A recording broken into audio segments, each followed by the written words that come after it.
بسم اللہ الرحمن الرحیم۔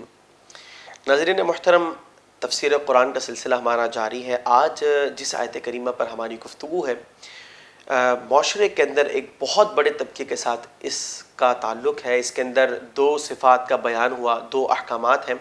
حکیم لقمان اپنے بیٹے کو نصیحت کرتے ہوئے کہتے ہیں، قرآن پاک میں اللہ تعالیٰ نے فرمایا وَقْصِدْ فِي مَشِيكَ وَغْضُضْ مِن صَوْتِكَ، فرمایا کہ میانہ چال چل اور اپنی آواز کچھ پست رکھ۔ ان انکر الاصوات لصوت الحمیر، بلا شبہ آوازوں میں مکروہ آواز گدھے کی آواز ہے۔ ناظرین، اس آیت کریمہ کے اندر ایک تو چلن کا بیان ہوا، یعنی جب انسان چلے تو اس کی چال میانہ ہونی چاہیے، معتدل ہونی چاہیے، درمیانی ہونی چاہیے، بہت تیز انسان کو نہیں چلنا چاہیے۔ حکیم لقمان نے اپنے بیٹے کو یہ نصیحت کی۔ نبی کریم صلی اللہ علیہ وسلم کا طریقہ کار کیا تھا؟ شمائل ترمذی میں امام ابو عیسیٰ ترمذی علیہ رحمہ جو ہے، آپ علیہ السلام کی جہاں عادات اور اخلاق کا بیان فرماتے ہیں، تو وہیں چلن کے حوالے سے جو بیان فرمایا وہ یہ ہے کہ نبی کریم صلی اللہ علیہ وسلم میانہ چال چلا کرتے، اس طرح گویا بلندی سے اتر رہے ہیں، اور آپ علیہ السلام نہایت باوقار طریقے سے چلا کرتے تھے۔ ہم مسلمانوں کو بھی آپ علیہ السلام کی تعلیمات پر عمل کرنا چاہیے یقیناً۔ جب بھی چلے اپنی چلن کو بہترین چلن بنائے، اور جب انسان میانہ چال چلتا ہے تو اس میں کثیر فائدے حاصل ہوتے ہیں۔ ایک تو یہ کہ وہ آفات سے بچ جاتا ہے۔ آپ نے دیکھا ہوگا کہ بہت سے لوگ جو تیز چلنے کے عادی ہوتے ہیں، معلوم ہوتا ہے کہ جناب وہ سلپ ہو گئے، یا کبھی ایسا ہوتا ہے کہ سیڑھیوں سے اترتے ہوئے پاؤں پھسل گیا، پھر چوٹ لگ گئی، یا ایکسیڈنٹ وغیرہ ہو گیا، تو یہ جو تیز چلنے کا معاملہ ہے یہ اچھی بات نہیں ہے۔ اور اس میں ایک پہلو یہ بھی ہے کہ یہ متکبرین کی عادت ہوتی ہے۔ آپ نے دیکھا ہوگا کہ جن لوگوں کے ساتھ کچھ پروٹوکول ہوتا ہے، چند گارڈز ہوتے ہیں، وہ جناب جب چل رہے ہوتے ہیں تو کچھ سپیڈ سے چلتے ہیں، اور لوگ ان کو دیکھتے ہیں کہ جناب فلاں شخص آ رہا ہے، تو یہ چال اچھی چال نہیں ہے۔ اسی طریقے سے بلا ضرورت ان حضرات کا جو کچھ شہرت رکھتے ہوں، تیز چلنا مناسب نہیں ہوتا، کیونکہ ہر مرتبہ تیز چلنا کہ لوگ جو ہیں وہ دیکھیں کہ جناب جا رہے ہیں، یہ اچھی بات نہیں ہے، یہ متکبرین کی عادت ہے۔ نبی کریم صلی اللہ علیہ وسلم سے بڑھ کر بڑی پرسنالٹی کا تصور بھی نہیں ہو سکتا، اور آپ کی شخصیت عظیم الشان، آپ تو تاجدار انبیاء ہیں، تاجدار ختم نبوت ہیں، اور آپ صلی اللہ علیہ وسلم جب میانہ چال چلا کرتے تو پھر جو امتی ہے وہ کسی بھی درجے کا ہو، بالآخر ہے تو غلام، ہمیں غلامی اختیار کرتے ہوئے آپ کی جو سنت ہے اس کو اپنانا چاہیے۔ اسی طریقے سے بہت سے لوگ بہت سلو چلتے ہیں، اور یہ چال مریضوں کی سی چال ہے، یہ بھی اچھی بات نہیں ہے۔ اعتدال، میانہ روی، بیلنس، یہ سب سے بیسٹ آپشن ہے۔ اور ناظرین، چلتے ہوئے چند باتوں کا اور خیال رکھیں، ضمناً وہ عرض کر دیتے ہیں۔ ایک تو یہ کہ چپلوں کی آواز نہیں آنی چاہیے، بعض لوگ جوتے رگڑتے ہوئے چلتے ہیں، یہ بری بات ہے۔ اسی طریقے سے کچھ خواتین، کچھ مرد حضرات جب جن سے مخالف کو دیکھتے ہیں، مثلا کسی مرد نے خاتون کو دیکھ لیا، خاتون نے مرد کو دیکھ لیا، اب چال تبدیل ہو گئی، یہ بری بات ہے۔ راہ چلتے ہوئے اپنی توجہ، اپنا ذہن ایسا رکھنا چاہیے کہ معلوم ہو کہ باوقار فرد چل رہا ہے، نہ کہ بد چلن، بد کردار۔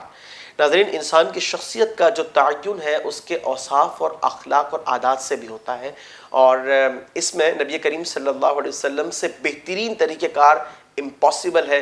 آپ علیہ السلام کی سنت کو ہمیں سیکھ کر اس پر عمل کرنا چاہیے۔ آگے چلیے، جو دوسری بات بیان ہوئی کہ وَغْضُضْ مِن صَوْتِكَ، اپنی آواز کو کچھ پست رکھو۔ معاشرے کے اندر بڑی بے راہ روی ہے اس حوالے سے بھی۔ آپ گھروں میں دیکھتے ہیں کچھ لوگوں کی عادت ہوتی ہے چلانے کی، جناب شور چلا رہے ہیں بیوی کے اوپر، جناب گھر کے اندر جو ہے بہن بہن پر چلا رہی ہے، بھائی بھائی پہ چلا رہا ہے۔ یہ چلانا اور لوگوں تک اس آواز کا جانا یہ اچھی بات نہیں ہے، یہ بد اخلاقی میں شمار ہوتا ہے۔ ہم بحیثیت مسلمان اپنے کردار سے ثابت کریں کہ ہم آپ علیہ السلام کی سنت پر عمل کرتے ہیں، اور حضور علیہ السلام کا طریقہ کار یہ تھا، آپ بہت شائستہ گفتگو فرماتے، اس میں ترتیب انتہائی نفیس ہوتی، اس میں الفاظوں کی ادائیگی وہ بہت اچھے انداز سے ہوتی، ہر لفظ جو ہے وہ موتی کی طرح سمجھ میں آیا کرتا، آواز کا بیلنس بہت اچھا ہوا کرتا، اور سننے والے یہ ذوق محسوس کرتے کہ مزید جو ہے وہ آپ علیہ السلام کلام کریں، اور پرذوق گفتگو سننے کے وہ مشتاق ہوا کرتے تھے۔ ناظرین، ہمیں بھی اس کو اختیار کرنا چاہیے۔ اسی طریقے سے بہت سے لوگ جو ہیں وہ کال پر گفتگو کر رہے ہوتے ہیں، ان کی عادت ہوتی ہے تیز بات کرنے کی. ہمیں اس کی بھی پریکٹس کرنی چاہیے کہ ہماری وائس سامنے والے کو کس مقدار میں جا رہی ہے. بہت زیادہ تیز آواز کانوں کو بری محسوس ہوتی ہے، لہٰذا ہمیں یہ چاہیے کہ ہم آواز کا بیلنس اتنا رکھیں کہ سننے والے کو کسی طرح کی کوئی دشواری فیل نہ ہو. اور بہت تیزی کے ساتھ گفتگو کرنا یا بہت سلو بولنا کہ سامنے والا بس تھک جائے، اس کا مائنڈ کہ اب اگلا لفظ کیا آئے گا، یہ بھی اچھی بات نہیں ہے. بہت بیلنس کے ساتھ ہمیں گفتگو کرنی چاہیے. اسی طریقے سے بہت سارے اینکرز شاؤٹنگ کر رہے ہوتے ہیں یا بہت سے گیسٹ آ کر کے، حالانکہ بظاہر وہ ایجوکیٹڈ نظر آ رہے ہوتے ہیں لیکن ان کا انداز کسی طرح کا ایسا نہیں ہوتا کہ یہ محسوس ہو کہ جناب یہ پڑھے لکھے آدمی ہیں، حالانکہ اپنے نام کے ساتھ کوئی پروفیسر، کوئی ڈاکٹر اور کوئی کچھ لگا رہا ہوتا ہے. لیکن بہرحال مطلب اس حوالے سے کافی اصلاح کی ضرورت ہوتی ہے. سب ایسے نہیں ہوتے، لیکن ہمیں یہ غور کرنا چاہیے کہ ہماری ذات سے کسی کو تکلیف نہ ہو. ہم جب گفتگو کریں، ہم جب چلیں، ہم جب کہیں موجود ہوں تو ہماری شخصیت پر اثر شخصیت ہونی چاہیے اور دوسروں کے لیے مشعل راہ ہونی چاہیے. لوگ ہمیں دیکھ کر کے جو ہے وہ اخلاق سیکھیں، ہمارے بچے ہمیں دیکھ کے سیکھیں، ہمارے اطراف کے اندر رہنے والے ہمارے عزیز و اقارب جو ہے وہ ہمیں ماڈل بنائیں. ایسا ہونا چاہیے. اور یقیناً یہ ایک مسلمان کو زیبا ہے کہ آپ علیہ السلام کے طریقہ کار کے اندر یہ چیزیں شامل ہیں.